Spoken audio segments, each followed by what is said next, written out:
Hello students, welcome to CRP academy. CRP একাডেমিতে তোমাদের সকলকে স্বাগত এবং প্রত্যেককে গুড মর্নিং। আমরা জিকে অ্যাকশন সিরিজের মাধ্যমে প্রত্যেকদিন সকাল 7টা থেকে 40টি করে বাছাই করা টপ এমসিকিউ প্রশ্ন উত্তর প্র্যাকটিস করছি। সাথে থাকছে extra notes, upcoming WBP, panchayat, SSC, railway এবং অন্যান্য সমস্ত পরীক্ষার জন্যই এই সমস্ত প্র্যাকটিস সেট খুবই খুবই ইম্পর্টেন্ট। আজকে আমরা সেট নাম্বার 8 করব। বিগত সেটগুলো যদি না দেখে থেকো অবশ্যই অবশ্যই আমাদের প্লেলিস্ট থেকে দেখে নিতে পারো। খুবই ইম্পর্টেন্ট এবং স্ট্যান্ডার্ড কোয়ালিটির হাই লেভেল প্রশ্নোত্তর প্র্যাকটিস করছি। এখনকার পরীক্ষাতে যে ধরনের প্রশ্নোত্তর এসে থাকে সেই রকম। তো প্রত্যেকদিন ক্লাসগুলো ফলো করবে এবং সিআরপি একাডেমি ইউটিউব চ্যানেলে যদি নতুন হয়ে থাকো চ্যানেলটিকে এখনই সাবস্ক্রাইব করো, পাশের বেল আইকনটা প্রেস রাখো, সাথে টেলিগ্রামে আমাদের যুক্ত হয়ে যাও ফ্রি পিডিএফ, বিষয়ভিত্তিক মক টেস্ট, সাপ্তাহিক কারেন্ট অ্যাফেয়ার্স এবং সাপ্তাহিক ফুল মক টেস্ট পাওয়ার জন্য। তো যাই হোক, আজকের ক্লাসে যে গুরুত্বপূর্ণ 40টি প্রশ্ন তো রয়েছে সেগুলো এক এক করে দেখবো। দেখো, প্রথম প্রশ্ন, 1 নম্বর প্রশ্ন, যখন কোনো ফেরোম্যাগনেটিক পদার্থের তাপমাত্রা কিউরি তাপমাত্রার উপরে বৃদ্ধি করা হয় তখন নিচের কোন ঘটনাটি ঘটে? ফেরোম্যাগনেটিক পদার্থের তাপমাত্রা যদি কিউরি তাপমাত্রার উপরে বৃদ্ধি করা হয় তাহলে ফেরোম্যাগনেটিক পদার্থের কিরকম পরিবর্তন ঘটে? 4টি অপশন। ফেরোম্যাগনেটিক পদার্থটি প্যারাম্যাগনেটিক পদার্থে পরিণত হয়ে যায়, ফেরোম্যাগনেটিক পদার্থটি ডায়াম্যাগনেটিক পদার্থে পরিণত হয়, ফেরোম্যাগনেটিক পদার্থটি কঠিন থেকে তরলে পরিবর্তিত হয়, নাকি অপশন ডি ফেরোম্যাগনেটিক পদার্থটি সুপার কন্ডাক্টিং পদার্থে রূপান্তরিত হয়? কোনটা সঠিক উত্তর হবে? প্রশ্ন দেখবে, উত্তর করবে। ঠিক হোক ভুল হোক প্রত্যেকটা প্রশ্নের উত্তর নিজেরাই করো এবং আমার উত্তরের সাথে মেলাতে থাকো। তোমাদের উত্তরগুলো মিলছে কি খুব ভালোভাবে প্র্যাকটিস হবে। সঠিক উত্তর হয়ে যাবে অপশন এ। দেখো, ফেরোম্যাগনেটিক পদার্থটি প্যারাম্যাগনেটিক পদার্থে পরিণত হয়ে যাবে। ফেরোম্যাগনেটিক মানে হচ্ছে অর্থাৎ ম্যাগনেটিজম বা তার মধ্যে চুম্বকত্ব ধর্ম রয়েছে, সেটাকে এমন একটা টেম্পারেচারের উপরে নিয়ে গেলাম যেটার ফলে সেই টেম্পারেচারের ফলে তার মধ্যে চুম্বকত্বের যে ধর্ম সেটা চলে যায়, অর্থাৎ ম্যাগনেট থেকে হয়ে যায় নন ম্যাগনেট একটা পদার্থ। তো একটু ডিটেলস দেখবো। দেখো, যে তাপমাত্রার উপরে কোনো ফেরোম্যাগনেটিক পদার্থ তার চৌম্বকত্ব হারিয়ে ফেলে, প্যারাম্যাগনেটিক বা পরাচৌম্বক পদার্থে পরিণত হয়, তাকে কিউরি টেম্পারেচার বা কিউরি তাপমাত্রা বলা হয়। প্রত্যেকটা পদার্থের ক্ষেত্রে সেই পদার্থের আলাদা আলাদা কিউরি টেম্পারেচার হয়ে থাকে। লোহার জন্য আলাদা, ম্যাঙ্গানিজের জন্য আলাদা। ঠিক আছে। তো দেখো, ফেরোম্যাগনেটিক পদার্থের উদাহরণ দেখো, লোহা, নিকেল, কোবাল্ট। অর্থাৎ লোহা, নিকেল, কোবাল্টের এদের কি রয়েছে? চুম্বকত ধর্ম রয়েছে। এদের যদি নির্দিষ্ট তাপমাত্রায় উত্তপ্ত করি এবং এই পদার্থগুলোর প্রত্যেকের আলাদা আলাদা কিউরি টেম্পারেচার রয়েছে, অর্থাৎ যে টেম্পারেচার উপরে গেলে এদের চুম্বকত্ব কি হবে? হারিয়ে যাবে। তো দেখো, ডায়াম্যাগনেটিক রয়েছে, অর্থাৎ তিরস চৌম্বক, যেমন হচ্ছে সোনা, রূপা, তামা, জল, এদের হচ্ছে কি বলা হয় থাকে? ডায়াম্যাগনেটিক। আর প্যারাম্যাগনেটিক পদার্থ অ্যালুমিনিয়াম, প্ল্যাটিনাম, অক্সিজেন। ওকে, তো খুবই গুরুত্বপূর্ণ তথ্য আমরা দেখলাম প্রথম প্রশ্নেই। 2 নম্বর প্রশ্ন, সিউডোমোনাস জীবাণুটি নাইট্রোজেন চক্রের কোন ধাপের সাথে যুক্ত তা নির্ণয় করো? সিউডোমোনাস জীবাণুটি নাইট্রোজেন চক্রের কোন ধাপের সাথে যুক্ত তা নির্ণয় করো। 4টি নাইট্রোজেন চক্রের নাম রয়েছে: নাইট্রোজেন আবদ্ধকরণ, নাইট্রিফিকেশন, ডিনাইট্রিফিকেশন, অ্যামোনিফিকেশন। তো সঠিক উত্তর হয়ে যাবে এখান থেকে অপশন সি, ডি নাইট্রিফিকেশন। তো একটু ডিটেলসে দেখবো। দেখো, ডিনাইট্রিফিকেশন কি? ডিনাইট্রিফিকেশন হলো সেই প্রক্রিয়া যেখানে মাটির নাইট্রেট যৌগ ভেঙে মুক্ত নাইট্রোজেন গ্যাস বায়ুমণ্ডলে ফিরে যায়। অর্থাৎ মাটির মধ্যে কি রয়েছে? নাইট্রোজেন যৌগ, এবং এই জীবাণুটা কি করে? সেই নাইট্রেট যৌগকে ভেঙে দেয়, ভেঙে দিয়ে নাইট্রোজেন গ্যাসকে বায়ুমণ্ডলে হচ্ছে কি মুক্ত করে দেয়। এবং যে কারণে আমাদের পৃথিবীতে কিন্তু নাইট্রোজেন গ্যাস সব থেকে বেশি পরিমাণ রয়েছে, প্রায় 78%। ওকে, এবং এইরকম দুটো জীবাণু হচ্ছে কি, দেখো, একটা আমরা দেখলাম সিউডোমোনাস এবং হচ্ছে থায়োব্যাসিলাস। তারপর দেখো, নাইট্রোজেন আবদ্ধকরণ অর্থাৎ নাইট্রোজেন ফিক্সেশন, সেটা হচ্ছে ঠিক উল্টো, অর্থাৎ মুক্ত নাইট্রোজেনকে নাইট্রেটে রূপান্তর করছে। এরকম হচ্ছে কি রাইজোবিয়াম এবং অ্যাজোব্যাক্টার। এই রাইজোবিয়াম এবং অ্যাজোব্যাক্টার কোথায় থাকে? মটর গাছের মূলে থাকে, যে কারণে মাটির উর্বরতা বাড়িয়ে দেয়। ঠিক আছে। এগুলো তোমরা হয়তো পড়েছো। তারপর দেখো নাইট্রিফিকেশন, অর্থাৎ অ্যামোনিয়া থেকে নাইট্রেট তৈরি করে, যেমন হচ্ছে নাইট্রোসোমোনাস এবং নাইট্রোব্যাক্টার। আর অ্যামোনিফিকেশন হচ্ছে মৃতদেহ থেকে অ্যামোনিয়া তৈরি করে, এইরকম জীবাণু হচ্ছে ব্যাসিলাস মাইকয়েডিস। একদম ভিভিআই করো, শুধুমাত্র প্রশ্ন নয়, সাথে আমরা অনেক এক্সট্রা নোটস দেখছি, তথ্য দেখছি, যেগুলো আনুষঙ্গিক জানলে পরীক্ষায় কিন্তু অনেকটাই হেল্প হবে। শুধুমাত্র প্রশ্ন উত্তর করলাম তা করলে হবে না, তার সাথে কেন এই প্রশ্নের উত্তর, সেই উত্তরের পিছনে কি কারণ রয়েছে সেগুলো কিন্তু জানতে হবে। নেক্সট দেখো 3 নম্বর প্রশ্ন, রমন ম্যাগসেসে পুরস্কারের নামকরণ কোন দেশের প্রাক্তন রাষ্ট্রপতির নামে করা হয়েছে? এইরকম প্রশ্ন ঘুরিয়ে আসবে। তো সঠিক উত্তর হয়ে যাবে অপশন এ, ফিলিপিন্স বা ফিলিপাইন্স। ঠিক আছে, রমন ম্যাগসেসে পুরস্কার কত সাল থেকে দেয়া হয়? এটা শুরু হয় 1957 সালে, প্রতিষ্ঠিত হয়। ঠিক আছে, 1958 সালে প্রথম দেওয়া হয় এবং প্রথম প্রাপক কে ছিলেন? আমাদের ভারতবর্ষ থেকে আচার্য বিনোবা ভাবে। ঠিক আছে, এবং এই রমন ম্যাগসেসে পুরস্কারকে কি বলা হয়ে থাকে? এশিয়ার নোবেল। খুবই খুবই ইম্পর্টেন্ট তথ্য। ওকে, নেক্সট দেখো 4 নম্বর প্রশ্ন, দ্বিতীয় বিশ্বযুদ্ধের নিম্নলিখিত নেতাদের মধ্যে কে ডুস নামে পরিচিত ছিলেন? সঠিক উত্তর কি হবে চেষ্টা করো। তো সঠিক উত্তর হয়ে যাবে এখান থেকে অপশন বি, মুসোলিনি। মুসোলিনিকে কি বলা হতো? ডুস বলা হতো। এবং মুসোলিনি কে ছিলেন? ইতালির ফ্যাসিবাদের প্রতিষ্ঠাতা। অ্যাডলফ হিটলারকে কি বলা হতো? ফুয়েরার। ফুয়েরার বলা হতো। ওকে, নেক্সট গুরুত্বপূর্ণ ঘোষণা, পঞ্চায়েত ফাউন্ডেশন ব্যাচ 5 আমাদের চলছে, অ্যাডমিশন চলছে। এখানে যুক্ত হয়ে যাও পরীক্ষার সেরা প্রস্তুতি, সঠিক গাইডেন্স এবং স্টাডি মেটেরিয়াল নেওয়ার জন্য। এখানে প্রত্যেকটি বিষয়ের উপর থেকে সিলেবাস অনুযায়ী একদম অধ্যায় ভিত্তিক ডেসক্রিপটিভ প্যাটার্নের থিওরির মাধ্যমে ক্লাস করানো হবে। থিওরি কমপ্লিট হয়ে গেলেই তার উপর থেকে mock test, PDF, study material এবং নোটস।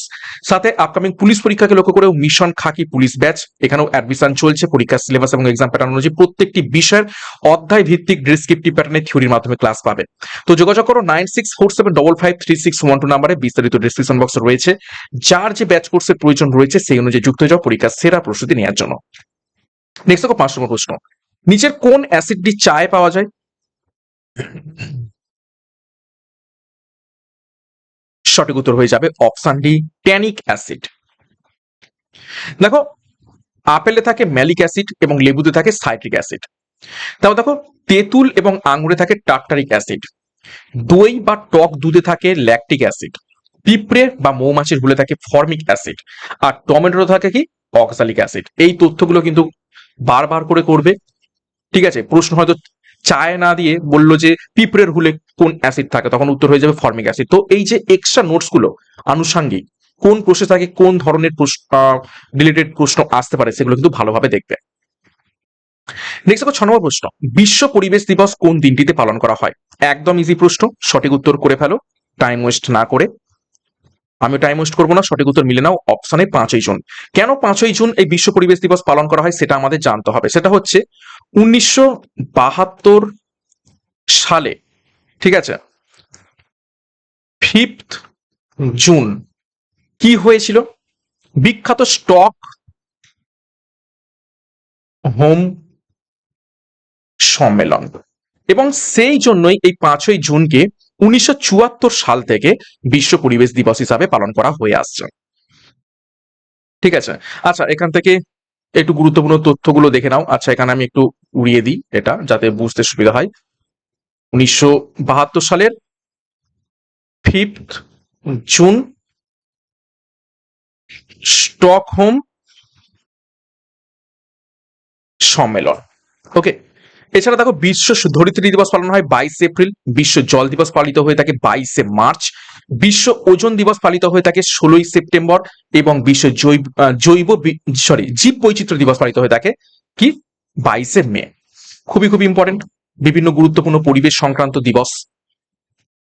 নেক্সট দেখো 7 নম্বর প্রশ্ন, কততম সংবিধান সংশোধনীর মাধ্যমে লোকসভার মেয়াদ 5 বছর থেকে বাড়িয়ে 6 বছর করা হয়েছিল?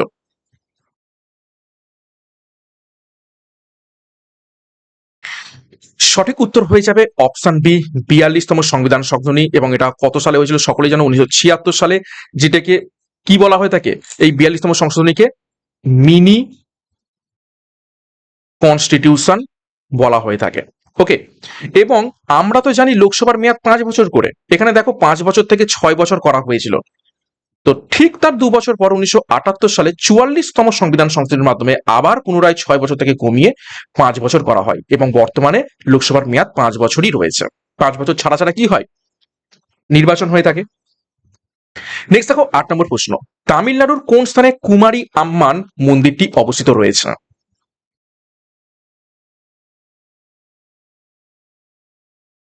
সঠিক উত্তর হয়ে যাবে অপশন বি, কন্যাকুমারী। এবং কন্যাকুমারী হচ্ছে ভারতের স্থলভাগের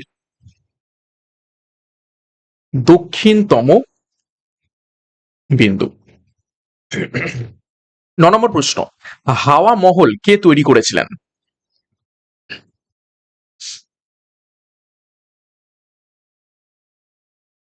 সঠিক উত্তর হয়ে যাবে অপশন বি, মহারাজা প্রতাপ সিং তৈরি করেছিলেন। কত সালে?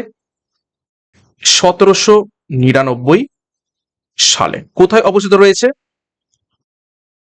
জয়পুর। 10 নম্বর প্রশ্ন, ভারতে পঞ্চায়েত রাজ ব্যবস্থায় কতগুলো স্তর রয়েছে? ইজি প্রশ্ন। সঠিক উত্তর হয়ে যাবে অপশন এ, 3টি। এবং 1957 সালে বলবন্ত রায় মেহতা কমিটি সুপারিশ করেছিল এই ত্রিস্তরীয়। এবং এই 3টে স্তর কি কি রয়েছে? একদম নিচে রয়েছে কি পঞ্চায়েত, অর্থাৎ গ্রাম পঞ্চায়েত। তারপরে কি রয়েছে? তারপরে রয়েছে পঞ্চায়েত সমিতি।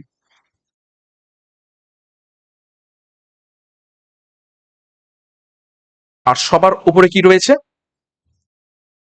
জেলা পরিষদ। ওকে, 11 নম্বর প্রশ্ন, ইউনেস্কোর ওয়ার্ল্ড হেরিটেজ সাইট মহাবলীপুরমের মন্দিরগুলি ভারতের কোন রাজ্যে অবস্থিত রয়েছে?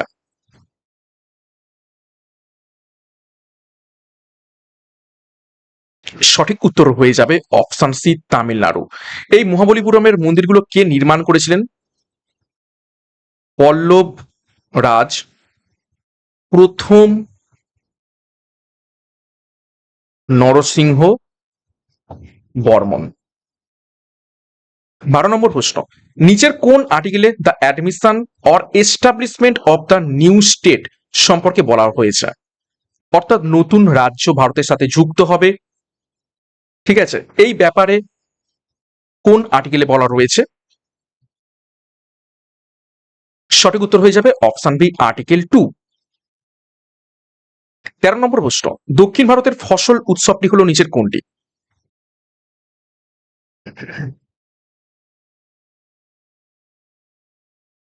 সঠিক উত্তর হয়ে যাবে অপশন সি, পোঙ্গাল। মূলত কোথায় হয়ে থাকে এটি? তামিলনাড়ুতে, ঠিক আছে। এবং এই তামিলনাড়ুতে এই পোঙ্গাল উৎসবের সময় বিখ্যাত আহ, যে ষাঁড় নিয়ন্ত্রণের খেলা জাল্লিকাট্টু, জাল্লিকাট্টু উৎসব পালিত হয়, ঠিক আছে, বা খেলা বলতে পারো।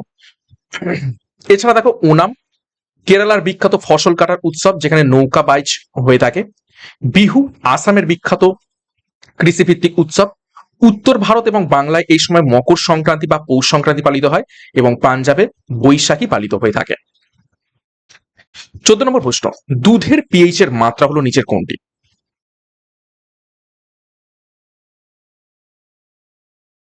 তো দুধের পিএইচ এর মাত্রা হয়ে যাবে 6.0।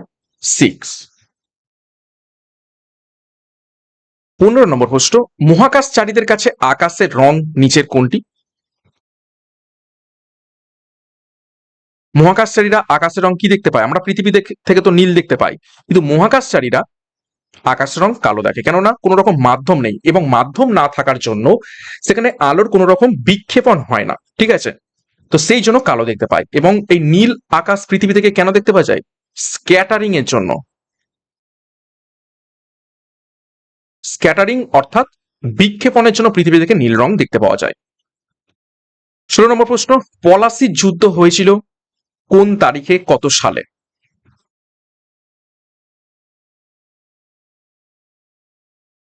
সঠিক উত্তর হয়ে যাবে অপশন ডি, 23 জুন 1757 সালে পলাশি যুদ্ধ সংগঠিত হয়েছিল।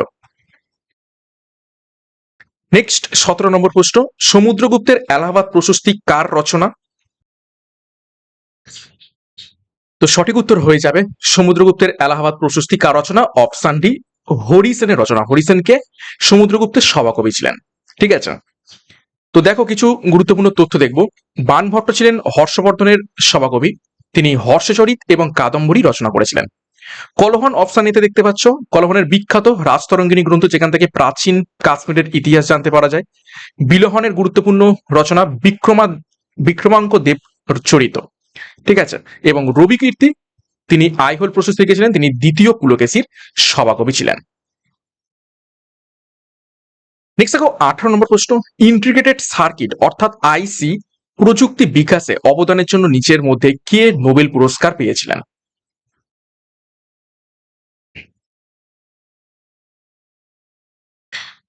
তো সঠিক উত্তর এখান থেকে হয়ে যাবে অপশন সি, জ্যাক কিলবি।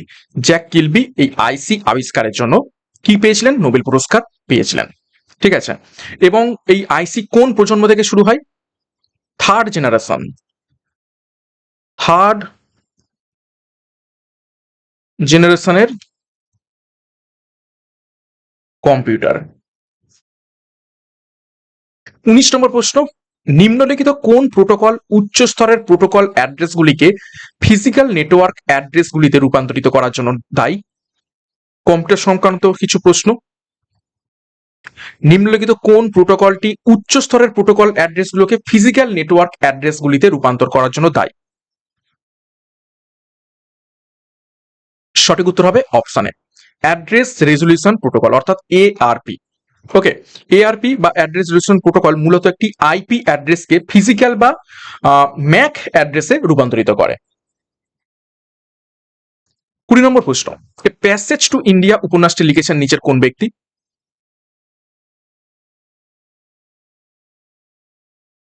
তো সঠিক উত্তর হয়ে যাবে option B, Edward Morgan Forster a passage to India লিখেছেন। দেখো কিছু গুরুত্বপূর্ণ বই দেখে নেব। জোনাথন সুইফটের লেখা বিখ্যাত বইটির নাম হলো গালিভার ট্রাভেলস। সালমান রুশদির বিখ্যাত বই হলো দেখো মিডনাইট চিলড্রেন, যার জন্য তিনি বুকার পুরস্কার পেয়েছিলেন। এবং দ্য ডিসকভারি অফ ইন্ডিয়া এই বইটি কার? জওহরলাল নেহেরু। 21 নম্বর প্রশ্ন, নিকোলা কোন্টি ড্যাশের রাজত্বকালে বিজয়নগরে এসেছিলেন? কার রাজত্বকালে নিকোলা কোন্টি বিজয়নগর সাম্রাজ্যে এসেছিলেন? সঠিক উত্তর হবে অপশন বি, দেবরায় ওয়ান, প্রথম দেবরায়ের আমলে, ঠিক আছে? এবং নিকোলা কোন্টি কোন দেশ থেকে এসেছিলেন? তিনি হচ্ছে ইতালীয় পর্যটক, ইতালীয় পর্যটক। দেখো আরো কিছু গুরুত্বপূর্ণ পর্যটক যারা বিজয়নগরে এসেছিলেন, দেখো পারস্যের দূত আব্দুর রাজ্জাক বিজয়নগরে এসেছিলেন দ্বিতীয় দেবরায়ের রাজত্বকালে। আর পর্তুগিজ পর্যটক ডোমিঙ্গো পেজ এবং ফার্নাও নুনিজ এসেছিলেন বিজয়নগরের শ্রেষ্ঠ সম্রাট কৃষ্ণ দেবরায়ের আমলে। 22 নম্বর প্রশ্ন দেখো, মহারানীর ঘোষণাপত্র কে পাঠ করেছিলেন?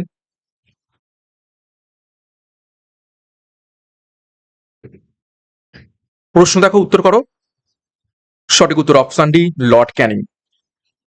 দেখো 1858 সালের 1 নভেম্বর এলাহাবাদে অনুষ্ঠিত দরবারের ভারতের তৎকালীন ভাইসরয় লর্ড ক্যানিং রানী ভিক্টোরিয়ার এই ঘোষণাপত্রটি পাঠ করেন। এই ঘোষণাপত্রের মাধ্যমে ব্রিটিশ ইস্ট ইন্ডিয়া কোম্পানির শাসনের অবসান ঘটে এবং ভারতের শাসন সরাসরি ব্রিটিশ রাজ মুকুটের হাতে চলে যায়। লর্ড ক্যানিং ছিলেন ভারতের শেষ গভর্নর জেনারেল এবং প্রথম ভাইসরয়। ওকে, নেক্সট দেখো 23 নম্বর প্রশ্ন। ছত্রাকের অধ্যয়ন হলো নিচের কোনটি? বিজ্ঞানের ভাষায় ছত্রাকের অধ্যয়নকে কি বলা হয়ে থাকে? সঠিক উত্তর অপশন ডি, মাইকোলজি। দেখো, শৈবাল বা অ্যালগি নিয়ে পড়াশোনাকে বলা থাকে ফাইকোলজি, কলা বা টিস্যু সংক্রান্ত বিদ্যাকে বলা হয়ে থাকে হিস্টোলজি, পাখি বা বার্ড সংক্রান্ত বিদ্যাকে বলা থাকে অর্নিথোলজি, পতঙ্গ সংক্রান্ত বিদ্যাকে বলা থাকে এন্টমোলজি। 24 নম্বর প্রশ্ন। দলমা অভয়ারণ্য কোন রাজ্যে অবস্থিত রয়েছে?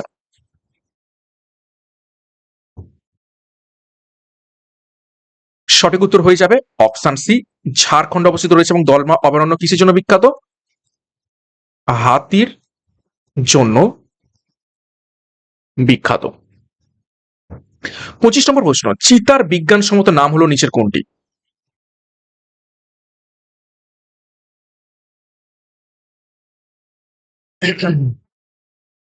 তো সঠিক উত্তর হয়ে যাবে এখান থেকে অপশন এ। দেখো, অ্যাকিউনিক্স জুবাটাস এটি হচ্ছে চিতার বিজ্ঞানসম্মত নাম। দেখো, প্যান্থারা লিও এটি কার বিজ্ঞানসম্মত নাম? সেটা হচ্ছে সিংহ। তারপর দেখো, প্যান্থারা টাইগ্রিস এটা হচ্ছে বাঘ, আর ফেলাসকেটাস এটা হচ্ছে বিড়াল। 26 নম্বর প্রশ্ন। জেনেটিক্স শব্দটি তৈরি করেছিলেন নিচের কোনজন? জেনেটিক্স শব্দটি প্রথম ব্যবহার করেছিলেন কোন ব্যক্তি?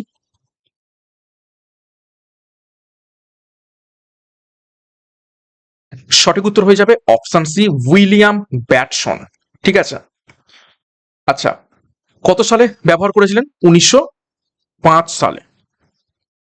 কিন্তু জেনেটিক্স শব্দটা উইলিয়াম ব্যাটসন ব্যবহার করলেও গ্রেগর জোহান মেন্ডেলকে বংশগতির জনক বা ফাদার অফ জেনেটিক্স বলা হয়ে থাকে।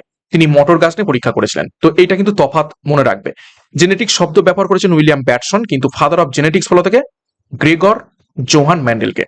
আচ্ছা, শুধু জিন শব্দটি প্রথম প্রবর্তন করেছিলেন উইলিয়াম জোহানসন, আর মিউটেশন তত্ত্ব প্রবর্তন করেছিলেন বিজ্ঞানী হুগো দা ভ্রিস। 27, নিম্নলিখিত রাজ্যগুলির মধ্যে কোনটিতে নামচিপ নামফুক কয়লা ক্ষেত্রগুলি অবস্থিত রয়েছে? নামচিক নামফুক কয়লা ক্ষেত্রগুলি কোন রাজ্যে অবস্থিত রয়েছে? সঠিক উত্তর হয়ে যাবে অপশন সি, অরুণাচল প্রদেশে। 28, নিচের কোনটি তামার আকরিক নয়? চারটি অপশন রয়েছে, আজুরাইট, বার্নাইট, কিউপ্রাইট এবং আর্জেন্টাইট।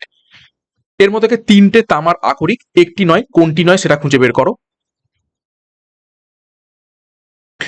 সঠিক উত্তর এখান থেকে হয়ে যাবে অপশন ডি, আর্জেন্টাইট। আর্জেন্টাইট হচ্ছে কিসের হচ্ছে আকরিক? সিলভারের আকরিক। সিলভারের আকরিক, আর উপরের তিনটেই হচ্ছে কার? তামা। 29, লেবুতে কোন অ্যাসিড থাকে? অলরেডি আমরা এক্সট্রা নোটসে দেখে নিয়েছি একটা প্রশ্নে। সঠিক উত্তর অপশন সি, সাইট্রিক অ্যাসিড থেকে থাকে। 30 নম্বর প্রশ্ন। নিচের কোন প্রধানমন্ত্রী লোকসভায় অনাস্থা প্রস্তাবে হেরে যাওয়ার আগেই পদত্যাগ করেছিলেন?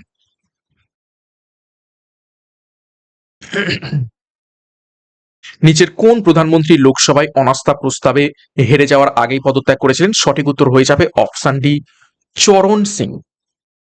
দেখো, একটু ডিটেলস দেখবো। চৌধুরী চরণ সিং ছিলেন ভারতের একমাত্র প্রধানমন্ত্রী যিনি তার শাসনকালে একদিনের জন্যও সংসদে যাননি বা সংসদের মুখোমুখি হননি, এবং সেই জন্য তার বিরুদ্ধে অনাস্থা প্রস্তাব নিয়ে আসা হয় এবং নিয়ে আসার পরিকল্পনা করা হয়, এবং অনাস্থা প্রস্তাবের আগেই তিনি পদত্যাগ করেন। তার জন্মদিন হচ্ছে 23শে ডিসেম্বর, এবং সেই দিনে ভারতে কিষাণ দিবস হিসাবে পালিত হয়। তারপর দেখো, বিশ্বনাথ প্রতাপ সিং বা ভিপি সিং ছিলেন ভারতের প্রথম প্রধানমন্ত্রী যিনি সংসদে অনাস্থা ভোটে বা নো কনফিডেন্স মোশনে পরাজিত হয়ে পদত্যাগ করতে বাধ্য হন। আর 1999 সালে অটল বিহারী বাজপেয়ী সরকার মাত্র একটি ভোটের ব্যবধানে লোকসভায় অনাস্থা ভোটে হেরে গিয়েছিল। ওকে,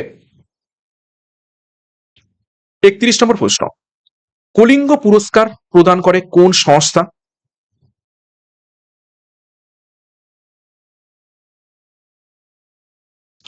সঠিক উত্তর হয়ে যাবে অপশন ডি ইউনেস্কো। কলিঙ্গ পুরস্কার কিসের সাথে সম্পর্কিত? বিজ্ঞানের জনপ্রিয়তা।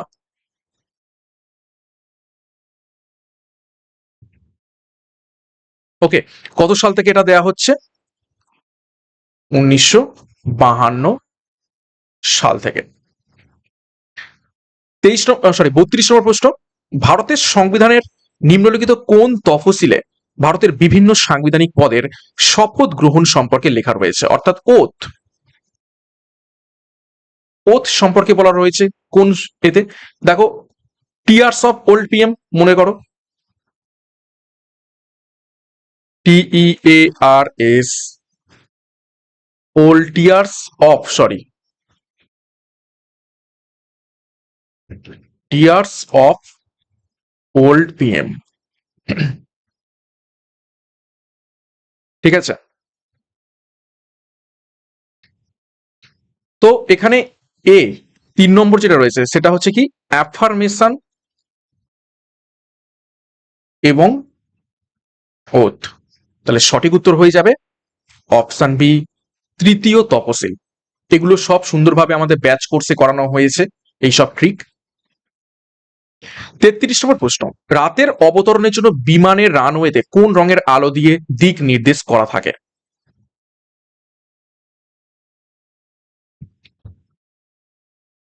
সঠিক উত্তর অপশন সি সবুজ রঙের আলো।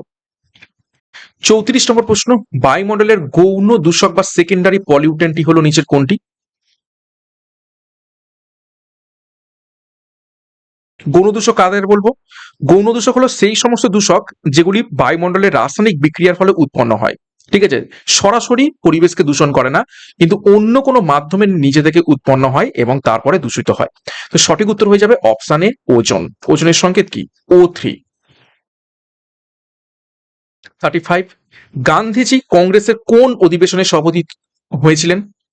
বেশ কয়েকবার পরীক্ষাতে এসেছে, খুব ইম্পর্টেন্ট, এবং শুধুমাত্র এই একবারের জন্যই হয়েছিলেন। কোথায়? সঠিক উত্তর হয়ে যাবে অপশন সি বেলগাম। কত সালে? 1924 সালে। 36, বিখ্যাত কবিতা সুর সাগর কে লিখেছিলেন?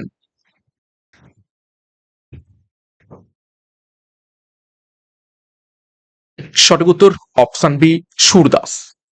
দেখো ডিটেলসে, অন্ধ ভক্তিবাদী কবি সুরদাস ব্রজভাষায় তার বিখ্যাত গ্রন্থ সুরসাগর এবং সাহিত্য লহরী রচনা করেন, যা মূলত ভগবান শ্রীকৃষ্ণের লীলা নিয়ে রচিত। আচ্ছা, সন্ত কবির কবিরের যে উপদেশ এবং দোহাগুলি বীজক নামে গ্রন্থে সংকলিত রয়েছে। আর জয়দেবের রচনা করেছিলেন কে? জয়দেব রচনা করেছিলেন কি? বিখ্যাত গীত গোবিন্দম, রাধাকৃষ্ণের প্রেমলীলা। 37, রাষ্ট্রীয় একতা দিবস কোন দিনটিতে ভারতে পালন হয়? একতা দিবস বা ইউনিটি ডে।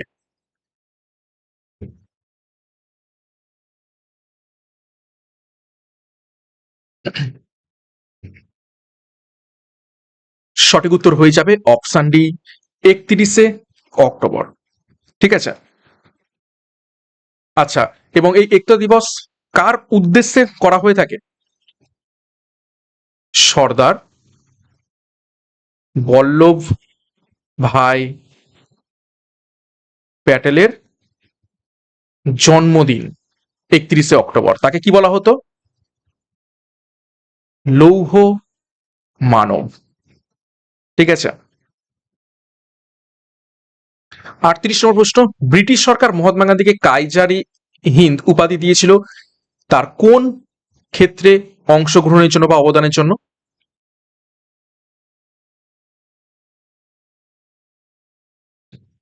সঠিক উত্তর হবে অপশন এ বোয়ারের যুদ্ধে অবদানের জন্য। বোয়ারের যুদ্ধে মহাত্মা গান্ধী অ্যাম্বুলেন্স পরিষেবা দিয়েছিলেন 1915 সালে, সেই জন্য তিনি এই কাইজারি হিন্দ উপাধি গ্রহণ করেছিলেন। কিন্তু 1919 সালে যখন জালিয়ানওয়ালাবাগ হত্যাকাণ্ড হয়, তখন এই কাইজারি হিন্দ উপাধিটা তিনি ত্যাগ করেছিলেন। পরীক্ষায় ঘুরিয়ে প্রশ্ন আসতে পারে কাইজারি হিন্দ উপাধি কাকে দেওয়া হয়েছিল? সঠিক উত্তর হয়ে যাবে মহাত্মা গান্ধীকে, ব্রিটিশরা দিয়েছিল এটা।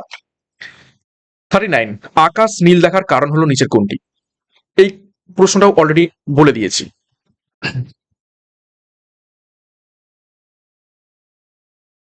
সঠিক উত্তর হয়ে যাবে option D, scattering of light. বাংলায় কি বলা হয় তাকে? বিক্ষেপণ। ঠিক আছে, এবং এই স্ক্যাটারিং কে আবিষ্কার করেছিলেন? এই স্ক্যাটারিং আবিষ্কার করেছিলেন আমাদের, সরি,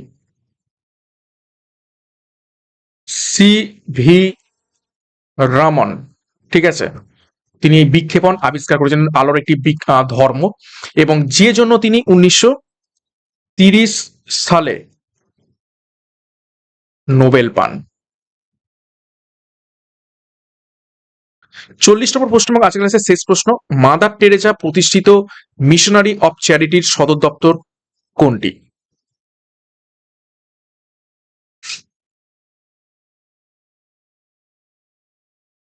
তো 40 নম্বর প্রশ্নের সঠিক উত্তর হয়ে যাবে অপশন এ, নির্মল হৃদয়। ঠিক আছে, এখান থেকে পরীক্ষায় কি প্রশ্ন আছে? তিনি কত সালে নোবেল পুরস্কার পেয়েছিলেন? 1979 সালে নোবেল পান শান্তিতে। আর 1980 সালে তিনি কি পান? ভারত রত্ন। ওকে, তো এই ছিল গুরুত্বপূর্ণ 40টি প্রশ্নোত্তর। 40-এর মধ্যে কার কত স্কোর হয়েছে প্রত্যেকে কমেন্ট বক্সে কমেন্ট করবে। তোমাদের লাইক এবং কমেন্ট হবে খুবই ইম্পর্টেন্ট এই সমস্ত ক্লাসগুলো নিয়ে আসার জন্য। ক্লাসটা ভালো লাগলে অবশ্যই একটা লাইক করো এবং প্রত্যেকদিন ক্লাসগুলো ফলো করতে থাকো। শুধুমাত্র প্রশ্ন নয়, সাথে আনুষঙ্গিক তথ্য দেখছি, সেখান থেকেও পরীক্ষায় যদি প্রশ্ন এসে থাকে তোমরা কিন্তু করতে পারবে। তো ক্লাসগুলো কিন্তু সেইভাবেই করানো হচ্ছে, খুবই হাই লেভেল স্ট্যান্ডার্ড প্রশ্নোত্তর নিয়ে।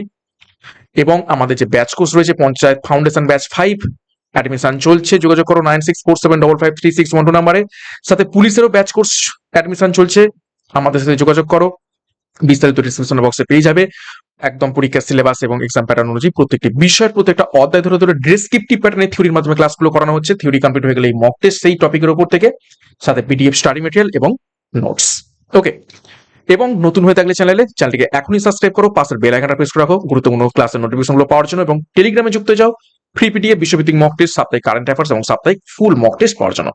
তো আজকের মতো ক্লাসটা এখানে শেষ করছি। প্রত্যেককে all the best, thank you, by.